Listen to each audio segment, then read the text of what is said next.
हमारा अगला वर्ड है एस्ट्रेंज। ओके, सो ये एक वर्ब है, यानी कि एक क्रिया। अब इसका मतलब क्या है? इसका सीधा सा मतलब है किसी को अनजान बना देना या किसी से दूरी बना लेना, रिश्ता तोड़ देना। जब आप किसी इंसान या ग्रुप से इमोशनली अलग हो जाते हैं या आपको ऐसा फील होने लगता है कि आप उनसे बिलोंग नहीं करते, उस सिचुएशन को डिस्क्राइब करने के लिए हम एस्ट्रेंज वर्ड का यूज करते हैं। चलिए इसको एक एग्जाम्पल से समझते हैं, आसान हो जाएगा। His political views began to estrange him from his family। मतलब उसके जो पॉलिटिकल विचार थे वो उसे उसके परिवार से ही दूर करने लगे।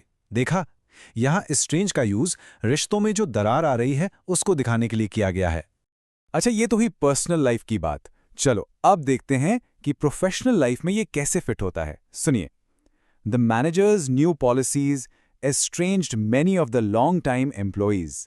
यानी मैनेजर ने कुछ ऐसी नई पॉलिसीज बनाई जिनकी वजह से जो पुराने लॉन्ग टाइम एम्प्लॉइज थे उन्हें कंपनी से अलग थलग सा महसूस होने लगा।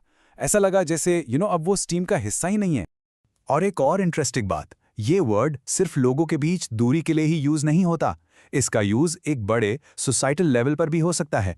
जैसे कि इस सेंटेंस में देखिए, rapid technological change can estrange people from traditional ways of life.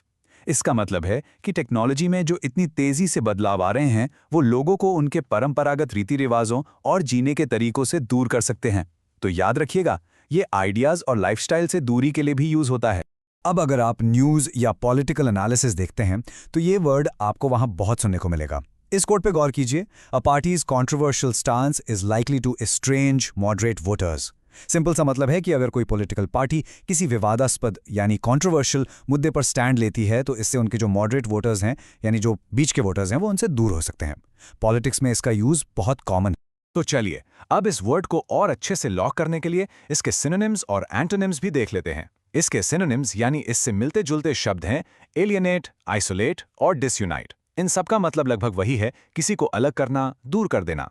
और इसके एंटोनिम्स यानी इसके ऑपोजिट उल्टे शब्द हैं रेकनसाइल, जिसका मतलब होता है सुलह करना, यूनाइट यानी एक करना, और बीफ्रेंड यानी दोस्त बनाना। बस आज के लिए इतना ही, मिलते हैं नेक्स्ट वीडियो में। Happy learning, bye bye.